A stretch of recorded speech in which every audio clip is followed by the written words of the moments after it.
Iran ಮೇಲೆ ಅಮೆರಿಕದ ಸೇನೆ ದಾಳಿ. ಟ್ರಂಪ್ ಟೆಹ್ರಾನ್ಗೆ ಎಚ್ಚರಿಕೆ. ಅಧ್ಯಕ್ಷ ಡೊನಾಲ್ಡ್ ಟ್ರಂಪ್ ಅವರ ನಿರ್ದೇಶನದ ಮೇರೆಗೆ ಇರಾನ್ನಲ್ಲಿ ಹಲವಾರು ಗುರಿಗಳ ಮೇಲೆ ದಾಳಿ ನಡೆಸಲಾಗಿದೆ ಎಂದು ಯುಎಸ್ ಮಿಲಿಟರಿ ಭಾನುವಾರ ಜೂನ್ 28, 2026 ಮುಂಜಾನೆ ಹೇಳಿದೆ. ಯುದ್ಧದ ಅಹಿತಕರ ಕದನ ವಿರಾಮವನ್ನು ಅಲುಗಾಡಿಸುವ ಸರಣಿ ದಾಳಿಗಳನ್ನು ಮುಂದುವರೆಸಿದೆ.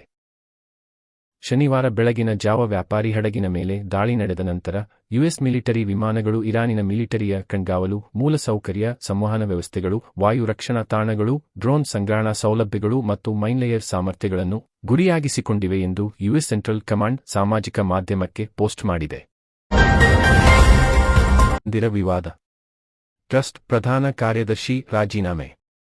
ದೇಣಿಗೆ ದುರುಪಯೋಗ ಪ್ರಕರಣದ ಬಗ್ಗೆ ನ್ಯಾಯಯುತ ತನಿಖೆ ನಡೆಸುವುದಾಗಿ ಟ್ರಸ್ಟ್ ಭರವಸೆ ನೀಡಿದೆ. ಅದರ ಪ್ರಧಾನ ಕಾರ್ಯದರ್ಶಿ ಮತ್ತು ಇನ್ನೊಬ್ಬ ಸದಸ್ಯರು ರಾಜೀನಾಮೆ ನೀಡಿದ್ದಾರೆ. ಭಕ್ತರು ನೀಡುವ ಕಾಣಿಕೆಗಳು ಸುರಕ್ಷಿತವಾಗಿರುತ್ತವೆ ಎಂದು ಅದು ಭರವಸೆ ನೀಡುತ್ತದೆ. ರಾಮಮಂದಿರ ದೇಣಿಗೆ ದುರುಪಯೋಗ ಪ್ರಕರಣದ ಕೋಲಾಹಲದ ನಡುವೆಯೇ ಶ್ರೀರಾಮ ಜನ್ಮಭೂಮಿ ತೀರ್ಥ ಕ್ಷೇತ್ರ ಟ್ರಸ್ಟ್ ಶನಿವಾರ ತನ್ನ ಪ್ರಧಾನ ಕಾರ್ಯದರ್ಶಿ ಚಂಪತ್ ರಾಯ್ ಮತ್ತು ಸದಸ್ಯ ಅನಿಲ್ ಮಿಶ್ರಾ ರಾಜೀನಾಮೆ ನೀಡಿದ್ದಾರೆ ಎಂದು ಘೋಷಿಸಿದೆ.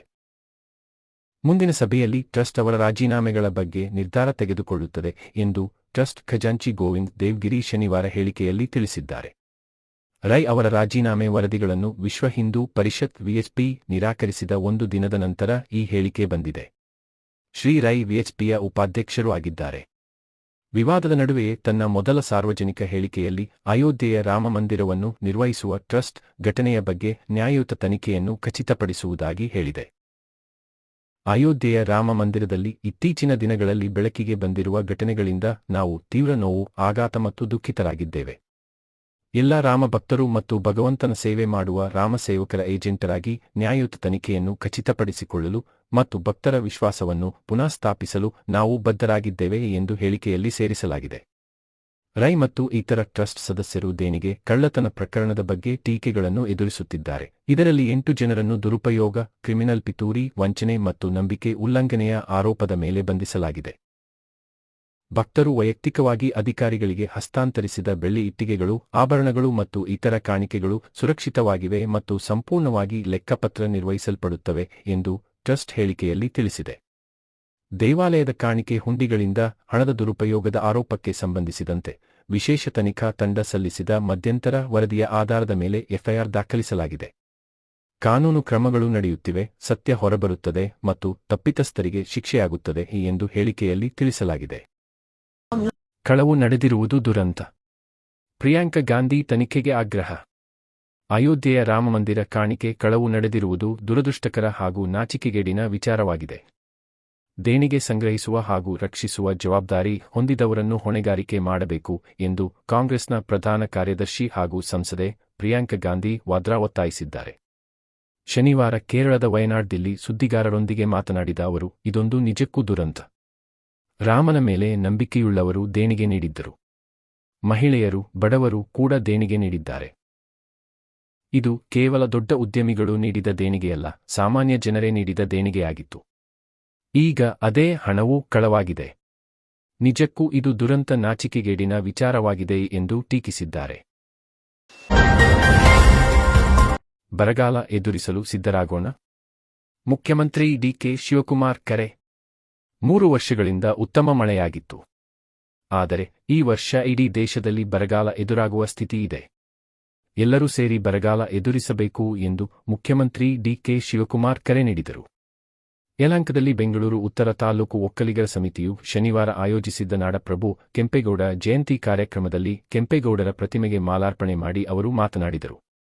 ಈಗಾಗಲೇ ಮಳೆ ಕೊರತೆಯಾಗಿದೆ. ನಮ್ಮ ರಾಜ್ಯ ಮಾತ್ರವಲ್ಲ, ಬೇರೆ ಎಲ್ಲ ಕಡೆಯೂ ವಾಡಿಕೆಯಷ್ಟು ಮಳೆಯಾಗಿಲ್ಲ.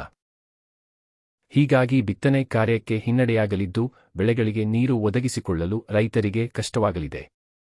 ರೈತರು ಭೂಮಿ ತ್ಯಾಗ ಮಾಡಿದ ಕಾರಣಕ್ಕೆ ಈ ಬೆಂಗಳೂರು ಇಷ್ಟು ಪ್ರಮಾಣದಲ್ಲಿ ಬೆಳೆದಿದೆ. ಹೀಗಾಗಿ ನಾವೆಲ್ಲರೂ ಒಟ್ಟಾಗಿ ರೈತರನ್ನು ಉಳಿಸಬೇಕು ಎಂದರು. ತುಂಗಭದ್ರಾ ಅಣೆಕಟ್ಟು ಉಳಿಸಲು 3 ರಾಜ್ಯದ ಮುಖ್ಯಮಂತ್ರಿಗಳು ಸೇರಿ ಕೇಂದ್ರ ಜಲಶಕ್ತಿ ಸಚಿವರ ಸಮ್ಮುಖದಲ್ಲಿ ತೀರ್ಮಾನ ಮಾಡಿದ್ದೇವೆ. ಈ ಹಿಂದೆ ಇಂದಿರಾ ಗಾಂಧಿ ಅವರ ನೇತೃತ್ವದಲ್ಲಿ ಕಾವೇರಿ ಕುಡಿಯುವ ನೀರಿನ ಬಗ್ಗೆ ತೀರ್ಮಾನ ಮಾಡಲಾಗಿತ್ತು. ಅದೇ ರೀತಿ ಕೇಂದ್ರ ಜಲಶಕ್ತಿ ಸಚಿವರ ನೇತೃತ್ವದಲ್ಲಿ ಆಂಧ್ರಪ್ರದೇಶ ಮುಖ್ಯಮಂತ್ರಿ ಚಂದ್ರಬಾಬು ನಾಯ್ಡು, ತೆಲಂಗಾಣ ಮುಖ್ಯಮಂತ್ರಿ ರೇವಂತ್ ರೆಡ್ಡಿ ಹಾಗೂ ನಾನು ಸೇರಿ ಸಭೆ ನಡೆಸಿ ಒಂದು ಒಪ್ಪಂದಕ್ಕೆ ಬಂದಿದ್ದೇವೆ ಎಂದರು. ರಾಮಮಂದಿರ ದೇಣಿಗೆ ಹಗರಣ. ಪ್ರಧಾನಿ ಮೋದಿ, ಸಚಿವ ಅಮಿತ್ ಶಾ ನೇರ ಹೊಣೆ. ಅಯೋಧ್ಯೆಯ ಶ್ರೀರಾಮ ಜನ್ಮಭೂಮಿ ದೇವಸ್ಥಾನಕ್ಕೆ ಭಕ್ತರು ನೀಡಿದ ₹7.5 ಕೋಟಿ ಮೊತ್ತದ ಅಕ್ರಮ ಹಗರಣವು ಈ ಶತಮಾನದ ಅತಿದೊಡ್ಡ ಹಗರಣವಾಗಿದ್ದು, ಈ ಹಗರಣಕ್ಕೆ ನೇರವಾಗಿ ಪ್ರಧಾನಿ ನರೇಂದ್ರ ಮೋದಿ ಹಾಗೂ ಕೇಂದ್ರ ಗೃಹ ಸಚಿವ ಅಮಿತ್ ಶಾ ಅವರು ಹೊಣೆಗಾರರು ಎಂದು ಕಾಂಗ್ರೆಸ್ ಧುರೀಣ ಮಾಜಿ ಸಂಸದ ವಿ.ಎಸ್. ಉಗ್ರಪ್ಪ ಆರೋಪಿಸಿದ್ದಾರೆ. ಬಳ್ಳಾರಿಯಲ್ಲಿ ಶನಿವಾರ ಸುದ್ದಿಗೋಷ್ಠಿಯಲ್ಲಿ ಮಾತನಾಡಿದ ಅವರು, ಶ್ರೀರಾಮ ಜನ್ಮಭೂಮಿ ದೇವಸ್ಥಾನಕ್ಕೆ ಭಕ್ತರು ಅಪಾರ ಭಕ್ತಿಭಾವದಿಂದ ನೀಡಿದ ದೇಣಿಗೆ ಹಣದ ದುರ್ಬಳಕೆ ಆರೋಪ ಅತ್ಯಂತ ಗಂಭೀರ ವಿಷಯವಾಗಿದೆ.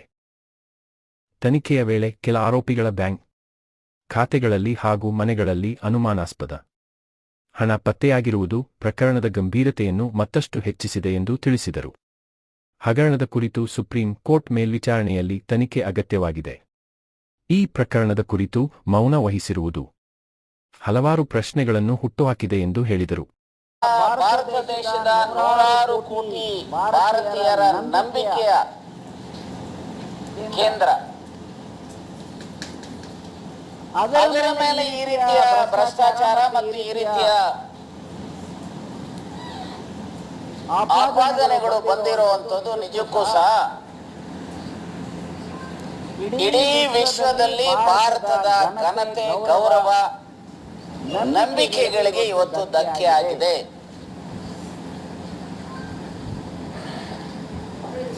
ಇದಕ್ಕೆ ನೇರ ಕಾರಣ ಯಾರಾದ್ರೂ ಇದ್ರೆ ಮೊದಲನೇದು ಮಿಸ್ಟರ್ ಮೋದಿ, ಈ ದೇಶದ ಪ್ರಧಾನಮಂತ್ರಿಗಳು. ಒಂದೇ ನಾಣ್ಯದ ಮತ್ತೊಂದು ಮುಖ ಮಿಸ್ಟರ್ ಅಮಿತ್ ಶಾ.